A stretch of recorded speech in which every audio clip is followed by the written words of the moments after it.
अस्सलाम वालेकुम। Operation economic outcast, अब एक नया ऑपरेशन शुरू हो गया है। पहले जंग जारी थी अमेरिका और ईरान के दरमियान, और अब एक और जंग मुसल्लत कर दी गई है ईरान पर, और यह है माशी जंग, यानी माशी घुटन इतनी शदीद कर दी जाए कि ईरान घुटने टेकने पर मजबूर हो जाए। यह है अमेरिका की स्ट्रेटजी, और ईरान का जवाब हस्बे तवक्को बिल्कुल वाज़ेह है कि ईरान किसी सूरत भी अमेरिका के सामने घुटने नहीं टेकेगा। अमेरिका की जो नाजायज़ मुतालबात हैं उनको किसी सूरत तस्लीम नहीं करेगा। जंग उन्होंने करके देख ली, हथियार चला के देख लिए, मिसाइल और बैरी जहाज लाके खड़े करके देख लिए, तिजारत रोक के देख ली, ईरान नहीं झुका। और अब ये जो माशी सरगर्मी और माशी घुटन और इकोनॉमिक जो आउटकास्ट, इस पे भी जो भी स्ट्रेटजी बनाई जाएगी अमेरिका की जानिब से, ईरान उसका मुकाबला करने के लिए हर सूरत तैयार है, और जंग का मुकाबला भी होगा और इकोनॉमिक एक्टिविटीज का मुकाबला भी होगा। अब ये देखना होगा ये इकोनॉमिक आउटकास्ट है क्या। अब अमेरिका ने जो नई स्ट्रेटजी बनाई है उसके तहत उन्होंने 60 अफराद कंपनियों पर पाबंदी लगा दिया है जो मुमकिन तौर पर ईरान के साथ किसी भी किस्म की तिजारत या उसकी फैसिलिटेशन के अंदर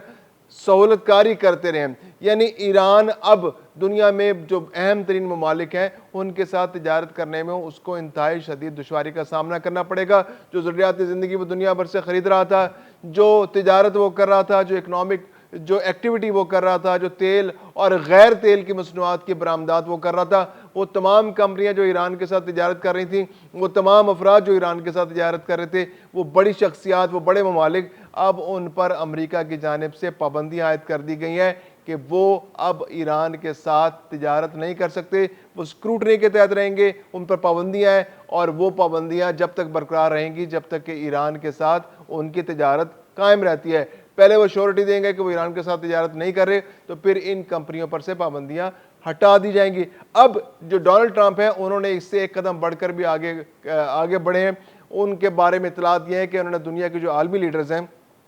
उनसे राब्ता किया है, उनसे कहा है कि वो ईरान के साथ तिजारत ना करें। उन्होंने जो उनके दोस्त ममालिक हैं और जिनके साथ उनका राब्ता है, जिनके साथ वो टेलीफोन में गुफ्तगू करते रहते हैं, उनसे एक एक करके वो गुफ्तगू कर रहे हैं और उनको कायल करने की कोशिश कर रहे हैं कि जो ये माशी नाकाबंदी है, जो माशी घुटन पैदा करने की कोशिश की जा रही है ईरान के लिए, उसमें ताउन उनके साथ पूरा ताउन किया जाए ताकि अमेरिका अपने मतलूबा नताइज हासिल कर सके। दूसरी जानिब जो मोहसिन रज़ाई है, जो उनके नेशनल सुप्रीम काउंसिल जो है उसके सेक्रेटरी हैं, और जो आयतुल्लाह मुश्तबा खामनाई हैं उनके वो नुमाइंदा है, ख़ास नुमाइंदा हैं, तो उनका कहना है कि जी हम तो किसी सूरत भी इस माशी घुटन या इस माशी जो नाकाबंदी हो रही है इसके सामने घुटने टेकने पर तैयार नहीं है। हम तो हर सूरत जवाब देंगे। अगर ये माशी नाकाबंदी करेंगे, ये अगर कंपनियों पर पाबंदी लगाएंगे, ये लोगों को हमसे तिजारत करने से रोकेंगे, तो फिर हम जवाबी कार्रवाई करेंगे। हम फिर क्या करेंगे, हम आबना हरमज़ के अंदर बमबारी करेंगे, हम आबना हरमज़ के अंदर तिजारत नहीं होने देंगे, हम उन जहाज़ों को हिट करेंगे, हम उन जहाज़ों को किसी सूरत आगे नहीं बढ़ने देंगे। यानी उनका जो कैटेगोरिकल वर्ड है वो ये है कि हम एक कतरा तेल का भी यहाँ से गुजरने नहीं देंगे, और एक कतरा तेल का गुजरने ना देना यानी कि मुकम्मल तौर पर आपने अगर तेल की पैदावार यहाँ से तेल की बरामदात या तेल की रोक दी, तो इसका मतलब है कि दुनिया 20% तेल और गैस से महरूम हो जाएगी, और दुनिया की तेल की 20% तेल और गैस से महरूमी का मतलब है कि कीमतें कई गुना बढ़ जाएंगी। अब तक कीमतें 35%, तकरीबन 30 से 35% का इजाफा ऑलरेडी हो चुका है, और अगर ये तिजारत रुकती है मुकम्मल तौर पर,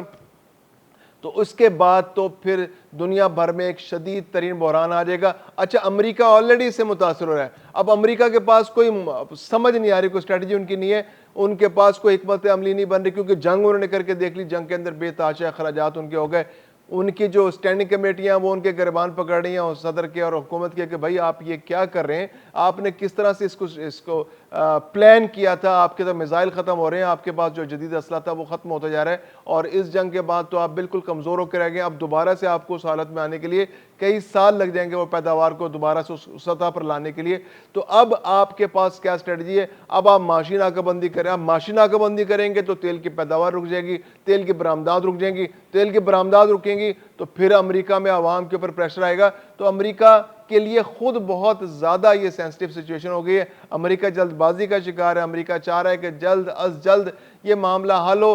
تیل کی تجارت قائم رہے، تیل کی تجارت بحال رہے۔ اب ایران پر یہ دباؤ بڑھتا چلا جا رہا ہے کہ وہ کس طرح سے اپنی تجارت کو مینٹین رکھتا ہے، کیونکہ دنیا کے کچھ ممالک، چند ہی ممالک ایسے ہیں جو ایران کے ساتھ تجارت کرتے ہیں۔ اس میں جو سب سے امپورٹنٹ ملک ہے وہ چین ہے، متحدہ عرب امارات ہے، عراق ہے، ترکی ہے، پاکستان ہے اور چند ایک دو اور ملک ہیں۔ اب جو سب سے بڑا جو ٹریڈ پارٹنر ہے وہ ایران کا وہ چین ہے، یعنی کہ ایران کی تقریباً 26% جو برآمدات ہیں وہ چین کو ہوتی ہیں اور 24% جو اس کی درآمدات ہیں وہ بھی چین سے ہوتی ہیں۔ اب تقریباً جو تیل کی جو اس کی پیداوار ہے، تیل کی برآمدات کو جو بڑا حصہ ہے وہ چین کو جاتا ہے، تقریباً یوں سمجھیے کہ 80% برآمدات جو فی الوقت ہو رہی ہیں وہ چین کو ہو رہی ہیں۔ تقریباً یوں سمجھیے کہ 13,80,000 بیرل تیل ہر روز چین درآمد کرتا ہے، یعنی برآمد ہوتا ہے ایران سے، اور اس کے علاوہ جو باقی مصنوعات ہیں وہ چائنا سے درآمد کرتا ہے ایران، 24% ضروریات ایران وہاں سے پوری کرتا ہے۔ پھر اس کے علاوہ متحدہ عرب امارات جو ایک بہت اہم ملک ہے، متحدہ عرب امارات سے 30% درآمدات ایران کی ہوتی ہیں، اور جو تقریباً 21 سے 29 ارب ڈالر جس کا جو ہے اگر آپ ٹریڈ والیوم اوورال دیکھیں تو وہ 29 ارب ڈالر بنتا ہے، اور جو درآمدات ہیں وہ 21 ارب ڈالر کی ہیں۔ اس کے علاوہ عراق ہے جو سب سے جو چائنا کے بعد جو سب سے زیادہ برآمدات جو ہیں ایران کی وہ عراق کو کی جاتی ہیں، وہ تقریباً 11 سے 12 ارب ڈالر سالانہ جو ہے وہ برآمدات عراق کو کی جاتی ہیں۔ تو یہ ایران کے جو امپورٹنٹ پارٹنرز ہیں۔ پھر اس کے علاوہ ترکی ہے جو 6 سے 7 ارب ڈالر کی ٹریڈ ہے جس کی، اور اس کے علاوہ بھارت ہے، بھارت کے ساتھ بہت زیادہ ٹریڈ ہوتی تھی، 17 ارب ڈالر تک ایک وقت میں اس کا والیوم ہو گیا تھا، لیکن پھر امریکی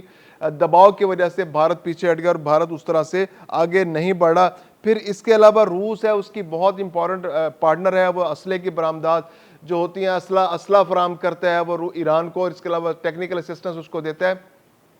اور سیاسی سفارتی سطح پر ایران کو بہت مدد حاصل ہے روس کی جانب سے۔ اور اس کے علاوہ عمان ایک جو اس کا پڑوسی ہے ایران کا بہت اسٹریٹجک پارٹنر ہے، اس کے حوالے سے تو وہ آبنائے ارمز پر ایک جو ٹیکس رجیم بنانا چاہ رہا ہے جہاں سے فیس وصول کی جائے گی جہازوں پر، تو اس پر بھی اس کی عمان کے ساتھ بہت قریبی تعلقات چل رہے ہیں۔ پاکستان اور ایران کے بھی اہم تعلقات ہیں۔ پاکستان اس کو 10 ارب ڈالر تک لے جانا چاہتا ہے، لیکن فی الوقت یہ پابندیوں کی وجہ سے ایسا ممکن نہیں ہے۔ تو یہ تمام ممالک جو ہیں اب ان کے مفادات کو بھی نقصان پہنچے گا۔ خاص طور پر چین اس وقت اس پوزیشن میں ہے کہ وہ امریکہ کی آنکھوں میں آنکھیں ڈال کر امریکہ کو چیلنج کر سکتا ہے کہ آپ ہمیں اس تجارت سے نہیں روک سکتے، اور اگر پابندیاں لگتی ہیں تو چین ایک ایسا ملک ہے جو ان پابندیوں کو خاطر میں نہ لائے بغیر امریکہ کی ناراضگی کو مول لیتے ہوئے، امریکہ کو چیلنج کرتے ہوئے ایران کے ساتھ ٹریڈ کر سکتا ہے، کیونکہ چائنا کے پاس کچھ ایسی چیزیں ہیں، ایسے ذخائر موجود ہیں جو ریئر ارتھ منرلز ہیں، وہ ایران کے جو چائنا کے پاس ایک وسیع ذخیرہ موجود ہے، اور امریکہ مجبور ہے، امریکہ کے جو میزائل ٹیکنالوجی ہے، جو اسٹیلتھ ٹیکنالوجی ہے، اور جو وہاں پر دفاعی صنعت ہے، ٹینک بنانے کے جو ضروریات ہیں ان کی، اس کے لیے وہ ریئر جو ارتھ منرلز ہیں ان کی شدید ضرورت ہوتی ہے، اور اگر وہ چائنا پر پابندیاں لگاتا ہے تو چائنا اس کی سپلائی روک لے گا، جو امریکہ کسی صورت برداشت نہیں کر سکتا۔ تو چین تو ایک ایسا ملک ہے جو آنکھوں میں آنکھیں ڈال کر ایران کے ساتھ تجارت جاری رکھ سکتا ہے، روس بھی جاری رکھ سکتا ہے، لیکن باقی ممالک کے لیے واقعی دشواری ہوگی۔ یوئی جو ہے متحدہ عرب امارات پہلے ہی پابندیاں عائد کر چکا ہے، اور وہ جو اگلتا حکم ثانی جو ہے ایران کے ساتھ ہر قسم کی تجارت کو روک چکا ہے۔ تو اب یہ شدید گھٹن کا جو معاملہ ہے یہ ایران کے لیے بہت مشکلات پیدا کرنے جا رہا ہے۔ ایران کو چیلنج کا سامنا ہے، 60 کمپنیاں اور افراد جو ہیں ہم پہ پابندیاں لگ چکی ہیں، امریکہ جو ہے آنے والے دنوں میں اس پر مزید اضافہ کرتا جائے گا۔ دوسری جانب پاکستان کی جانب سے بہت شدید کوشش کی جا رہی ہے۔ سید عاصم منیر اپنا دورہ مکمل کیا انہوں نے ایران کا، وہاں پہ سید محسن رضا نقوی بھی ان کے ساتھ موجود تھے، تو وہاں پر یہی صورتحال ڈسکشن میں آئی ISPR کے مطابق کہ کسی طرح سے آبنائے ارمز میں جو ناکہ بندی ہے اس کو روکا جائے، امریکہ کی جانب سے بھی ایز ہو سچویشن، اور ایران بھی اس سارے معاملے میں کچھ ایسا درمیانی راستہ اختیار کرے کہ تجارت جو ہے وہ کنٹینیو ہو، اور خطے کے اندر امن برقرار رہے، خطے میں جو تجارت ہے وہ بھی قائم رہے، اور یہ فیس اور آبنائے ارمز کے جو معاملات ہیں ان کو فی الحال پس پش ڈال کر معاملات کو نارملائز کرنے کی کوشش کی جائے۔